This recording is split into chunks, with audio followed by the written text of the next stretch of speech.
सुनहरे बालों वाली राजकुमारी के आंसू।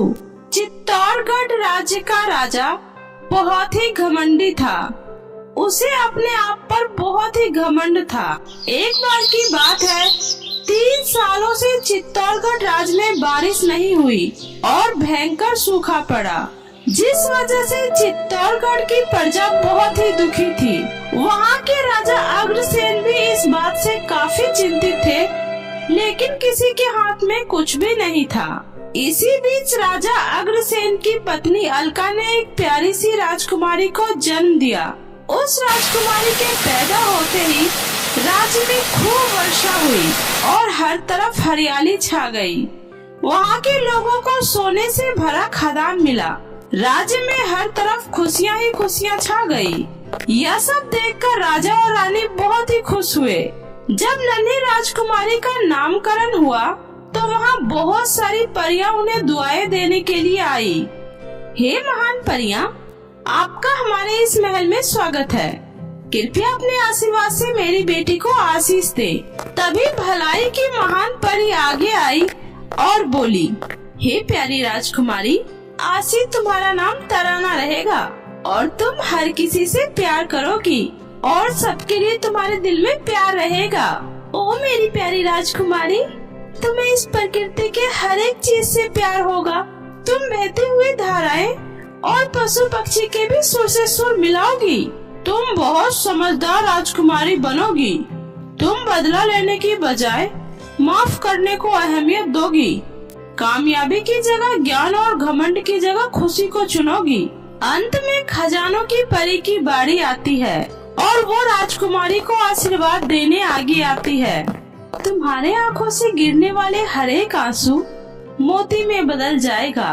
खजानों की परी की ये बातें सुनकर राजा गुस्सा हो जाता है और बोलता है, ये कैसा आशीर्वाद है परी माँ? ये मेरी दुआ है राजा, कृपया इसे खुशी खुशी स्वीकार करे। परी माँ, मेरी बेटी की वजह से मेरे राज्य में हर तरफ खुशहाली खुशहाली है और इसके आने से हमारा सोने का खदान हीरे और कीमती सोनों से भरा हुआ है। भला इसे मोती की क्या जरूरत? आप जैसे राजा के घमंड के कारण ही राज्य बर्बादी की ओर जाता है। कभी भी इंसान को अपने आप पर घमंड नहीं करना चाहिए। घमंड इंसान का सबसे बड़ा दुश्मन है। आप एक अच्छे और सच्चे दिल से दिए हुए तोहफे की बेइज्जती कर रहे हैं। हमें इस तोहफे की कोई जरूरत नहीं है। हमें आपका ये तोहफा स्वीकार नहीं। अच्छा, तो आपको ये सबूत चाहिए कि ये तोहफा स्वीकार करने लायक है या नहीं? तो ठीक है, सुनिए। जब आपकी बेटी 16 वर्ष की होगी तो वो एक घने जंगल में खो जाएगी। तब उसके आँख से बहने वाले मोती ही आपको आपकी बेटी से मिलवाएंगे। इतना बोलकर वे सारी परियां वहाँ से चली गई और महल में एक सन्नाटा छा गया, पर घमंडी राजा पर इसका कोई भी असर नहीं हुआ। ये परियां तो पागल हैं। आखिर हमारी इतनी विशाल सेना है, मेरे होते हुए मेरे राज के जंगल में मेरी बेटी तो क्या, राज्य का कोई भी बच्चा नहीं खो सकता। किसी को जरा सी भी फिक्र करने की कोई जरूरत नहीं है। चलो सभी लोग पार्टी एंजॉय करो। राजकुमारी तराना अब बड़ी हो गई और परियों के दिए आशीर्वाद से वे एक बहुत ही अच्छी और दयालु राजकुमारी बनी। उसे प्रकृति से बहुत प्यार था। वो बहुत ही खुशमिजाज और दयालु थी। उसे पेड़ पौधे और पशु पक्षी से भी बहुत प्यार था। राजकुमारी तराना के 16वें जन्मदिन में राजा ने अपनी बेटी से कहा, मेरी प्यारी बेटी, जन्मदिन की बहुत बहुत शुभकामनाएं। बताओ तुम्हें अपने जन्मदिन पर क्या तोहफा चाहिए? पिताजी, बस मुझे आपसे एक चीज चाहिए। कृपया करके मुझे आज जंगल घूमने दीजिए। नहीं, तुम कहीं नहीं जाओगी। माँ, आज मेरा जन्मदिन है माँ, और मैं अपने दोस्तों के साथ वहाँ वक्त बिताना चाहती हूँ। वो पेड़, वो नदी और झरने सब कुछ है वहाँ। मैं शाम से पहले वापस आ जाऊंगी माँ, पक्का। मैंने एक बार कह दिया ना, तुम वहाँ नहीं जाओगी। जाने दो इसे अलका, तुम फिक्र मत करो। मैं अपनी बेटी के साथ खुद ही इसे जंगल में घुमाने ले जाऊंगा। तुम चिंता मत करो, मेरी बेटी को कुछ नहीं होगा। पर महाराज, वो परी की भविष्यवाणी, और ये आज 16 साल की भी हो गई है। रानी, क्या तुम भूल गई हो? हमारी सेना दुनिया की सबसे ताकतवर सेना है। चलो मेरी राजकुमारी, आज मैं खुद तुम्हारे साथ चलूंगा। और फिर राजा राजकुमारी को लेकर जंगल में गया। राजकुमारी तराना बहुत ही खुश थी। वह एक ऊंचे पहाड़ पर खड़ी होकर पूरे जंगल को निहार रही थी। पिताजी, ये जंगल कितना सुंदर है। यहाँ से पूरा जंगल दिखता है। आप तो यहाँ आइए ना पिताजी। तभी अचानक से एक धुंध से पूरा जंगल ढक गया और राजकुमारी वहाँ से गायब हो गई। राजा ने अपनी बेटी को ढूंढने की बहुत कोशिश की, लेकिन वो उसे कहीं नहीं मिली। वहीं दूसरी तरफ एक युवक उसी जंगल में रास्ता भटक गया था और वो काफी दिनों से यहाँ से वहाँ भटक रहा था, लेकिन वह परेशान नहीं था क्योंकि उसे भी पंछी और झरनों से बहुत प्यार था। वह उन्हीं सब के साथ प्रकृति का आनंद ले रहा था। तभी अचानक उसने देखा कि एक बूढ़ी औरत अपनी पीठ पर काफी भारी टोकरी बांधे हुए वहाँ से गुजर रही थी। वह उसकी मदद करने जाने ही वाला था, तभी उसे एक किसान ने रोका। रुक जाओ, तुम उसके पास मत जाओ। पर क्यों?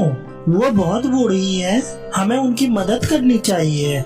नहीं, ये बुढ़िया कोई साधारण बुढ़िया नहीं है। जरूर ये कोई जादूगरनी या चुड़ैल है। तुम ही बताओ, ये इतनी बूढ़ी होकर इस जंगल में इधर उधर क्यों भटक रही है? अच्छा, तो आपको ये पक्का नहीं पता कि ये चुड़ैल ही है? तो मुझे उनकी मदद करने के लिए मत रोकिए। अम्मा, लाइए बोझा मुझे दे दीजिए, मैं इसे उठाकर आपके घर पहुंचा देता हूँ। पर बेटा, तुम ये नहीं कर पाओगे, ये बहुत ही भारी है। ये आपके लिए भारी होगा अम्मा, पर मेरे लिए नहीं। अच्छे से सोच लो बेटा, क्योंकि अगर तुमने एक बार ये टोकरी मुझसे ले ली तो तुम इसे तब तक नीचे नहीं रख सकते जब तक कि मेरा घर नहीं आ जाता, और मेरा घर उस पहाड़ के उस पार है। कोई बात नहीं अम्मा, आखिर आप इतनी बूढ़ी होकर पहाड़ चढ़ सकती हैं, तो मैं क्यों नहीं चढ़ पाऊंगा। अम्मा, लाइए मुझे दे दीजिए। मैं आपसे ये वादा करता हूँ, मैं आपके घर पहुँचने से पहले इसे नीचे नहीं रखूंगा। सोच लो, अभी भी मौका है, क्योंकि अच्छे इंसान अपना वादा कभी नहीं तोड़ते। मैंने सोचकर ही वादा किया है अम्मा। अब दीजिए ये टोकरी, अब मुझे दे दीजिए। बूढ़ी औरत ने बहुत ही आसानी से उस टोकरी को उतारकर उस युवक को दे दिया, पर वो टोकरी बहुत ही भारी था और वो युवक उसके बोझ से गिरने ही वाला था। ये तो वाकई में बहुत भारी है। आखिर आप इसे उठाकर कैसे ले जाती हैं? अब तो तुम्हें एहसास हो गया ना, तुम में इतनी हिम्मत नहीं है। किसने कहा कि मुझ में हिम्मत नहीं है? ठीक है, फिर चलो मेरे साथ। वैसे भी अब तुम वादा कर चुके हो, अब तुम पीछे नहीं हट सकते। वो युवक सोच में पड़ गया कि जिस बोझे को वो उठा नहीं पा रहा है, आखिर उस बोझे को वो बूढ़ी औरत इतनी आसानी से उठाकर कैसे चल रही थी। पर वो चलता रहा। रास्ते में उसे महसूस हो रहा था कि अब वो उसे उठाकर और नहीं चल सकता। रुको, थोड़ी देर मुझे यहाँ आराम करने दो। मैं अब और नहीं चल सकता, मैं बहुत थक चुका हूँ, मुझे माफ कर दो। नहीं नहीं, ऐसे कैसे? तुमने वादा किया था तो अब तुम्हें इस वादा को निभाना ही पड़ेगा। तुम इसे नहीं उतार सकते। अब चलो। वो युवक मुश्किल से किसी तरह से बोझा उठाए उस बूढ़ी औरत के पीछे पीछे चलने लगा। आखिरकार वो बूढ़ी औरत के घर पहुंच ही गया। वो बूढ़ी औरत जैसे ही अपने घर के अंदर गई, हंस का एक झुंड उससे मिलने आया। चलो, ये टोकरी उधर पेड़ के नीचे रख दो, मैं तुम्हारे पीने के लिए कुछ भेजती हूँ। टोकरी रखने की बात सुनकर उस युवक के जान में जान आई और वो खुश होकर उस टोकरी को नीचे रख दिया और पेड़ के नीचे बैठते ही वो सो गया, क्योंकि वो बहुत ही थका हुआ था। तभी एक हंसनी शरबत का गिलास लिए उस युवक के पास आई और उस शरबत को पीने के लिए उस युवक को दिया। वो शरबत बहुत ही ठंडा और मजेदार था। उसे पीते ही उस युवक की सारी थकान गायब हो गई। तभी वो बूढ़ी औरत वहाँ आई और बोली, इस युवक ने मेरी बहुत मदद की है, ये बहुत ही अच्छा है। टोकरी भारी होने के बावजूद भी इसने मेरा वादा नहीं तोड़ा और टोकरी को लेकर यहाँ तक आया है। बेटा, मैं तुम्हें बदले में कुछ इनाम देना चाहती हूँ। अम्मा, मुझे आज से पहले अपने आप पर बहुत घमंड था कि मैं बहुत ताकतवर हूँ, पर आपने मुझे विनम्र रहने का अच्छा सबक सिखाया। मेरे लिए ये इनाम से काफी बढ़कर है। पर मैं तुम्हें यहाँ से खाली हाथ नहीं जाने दे सकती। ये लो, ये मोती, ये तुम्हारी किस्मत बदल देगी। युवक ने बूढ़ी औरत का धन्यवाद किया और उससे वो मोती लेकर वहाँ से चला गया। कई दिनों तक जंगल में भटकने के बाद वो एक राज्य में पहुँचा और एक महल देखकर काम की तलाश में वो उस महल के अंदर गया। महाराज, मैं एक पढ़ा लिखा व्यक्ति हूँ और मुझे एक काम की जरूरत है। आप चाहे तो आप मुझे परखने के लिए मेरी परीक्षा ले सकते हैं और मेरी तरफ से एक छोटा सा तोहफा कबूल करें, मेरा सबसे अनमोल खजाना। इतना बोलकर वो युवक राजा को वो मोती देता है। मोती को हाथ में लेते ही राजा को अपनी बेटी तराना का एहसास होता है। ये उस परी का आशीर्वाद है। ये मोती मेरी बेटी के आँख से गिरे हैं। आखिर ये तुम्हें कहाँ मिले? बताओ, क्या तुम मेरी बेटी से मिले हो? बताओ, कहाँ है वो? हम अपनी बेटी से 3 साल से नहीं मिले हैं। महाराज, मुझे नहीं पता कि राजकुमारी कहाँ है, पर मैं आपको ये मोती देने वाली उस बूढ़ी महिला से मिला सकता हूँ। ठीक है, मेरा सबसे तेज दौड़ने वाला घोड़ा ले चलो। मैं अब अपनी बेटी से और दिन दूर नहीं रहना चाहता। वह युवक राजा और रानी के साथ बूढ़ी औरत के घर की तरफ निकल गया। इधर बूढ़ी औरत उस हंसनी से कहती है, बेटी, चांद निकल गया है, मेरी बच्ची नदी पर जाओ। हंसनी उड़ते हुए नदी पर जाती है और चांद की रोशनी में वो एक राजकुमारी में बदल जाती है और फिर कुछ देर बाद वो वापस से हंसनी बन जाती है। युवक राजा के साथ छुपकर ये सब देख रहा था। तभी वो हंसनी उड़कर वापस से उस बूढ़ी औरत के पास आ जाती है। अरे, तुम इतनी जल्दी आ गई? मुझे पता है नदी पर क्या हुआ। कोई बात नहीं बेटा, अब वक्त आ गया है। अंदर जाकर अपने पंख उतार लो। जाओ जाओ, तुमने बहुत अच्छा काम किया है बेटा। जैसे ही वो हंसनी कमरे के अंदर गई, वो युवक वहाँ पहुँच गया। साथ में वो राजा और रानी भी थे। मैंने राजकुमारी को यहाँ आते हुए देखा है। वो कहाँ है?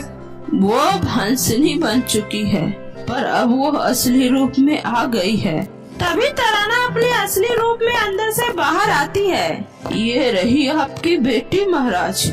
आज अगर आप अपनी बेटी को ढूंढ पाए हैं तो कैसे ढूंढे हैं महाराज? इसके आंसुओं की मोती की वजह से। जैसा कि आपने कहा था, मुझे माफ कर दीजिए, मैंने घमंड में आकर आपका अपमान किया। तभी वो बूढ़ी औरत परी में बदल गई। आपकी बेटी के अंदर आपकी तरह जरा भी घमंड नहीं है महाराज। मैंने आपकी बेटी की सारी परीक्षाएं अच्छे से ले ली है। नहीं परी माँ, आपने एक माँ की तरह मेरी अच्छे से देखभाल की है और मैं ये अच्छे से समझ गई हूँ परी माँ कि घमंड में इंसान सिर्फ बर्बादी ही ला सकता है। तुम्हारा दिल सच में बहुत ही अच्छा है राजकुमारी। मुझे माफ कर दीजिएगा महाराज, मुझे आपको सबक सिखाने के लिए ये रास्ता अपनाना पड़ा। पर हाँ, एक घमंडी राजा अपने राज्य में सिर्फ बर्बादी ही ला सकता है। घमंड अच्छाई और ज्ञान का दुश्मन है। अब मैं समझ गया हूँ परी जी, आपका वो अनमोल खजाना आंसुओं की मोती नहीं, बल्कि वो सबक था जो आपने मुझे अभी सिखाया। आपका शुक्रिया। अब मैं चलती हूँ महाराज, और मैं तुम्हें आशीर्वाद देती हूँ प्यारी राजकुमारी कि तुम्हारी आंखों में कभी आंसू न आए। तो मेरे प्यारे दोस्तों, कैसी लगी आपको मेरी ये कहानी? मुझे कमेंट करके जरूर बताएं। कहानी अच्छी लगी हो तो इसे अपने दोस्तों के साथ में शेयर करें। और हाँ दोस्तों, अगर आपने अब तक मेरे चैनल जादुई टीवी को सब्सक्राइब नहीं किया है तो जल्दी से नीचे लाल बटन दबाकर अभी सब्सक्राइब कर ले। तब मिलते हो ऐसे ही फिर किसी नई मजेदार जादुई कहानी के साथ। तब तक अपना ध्यान रखें। बाय बाय दोस्तों।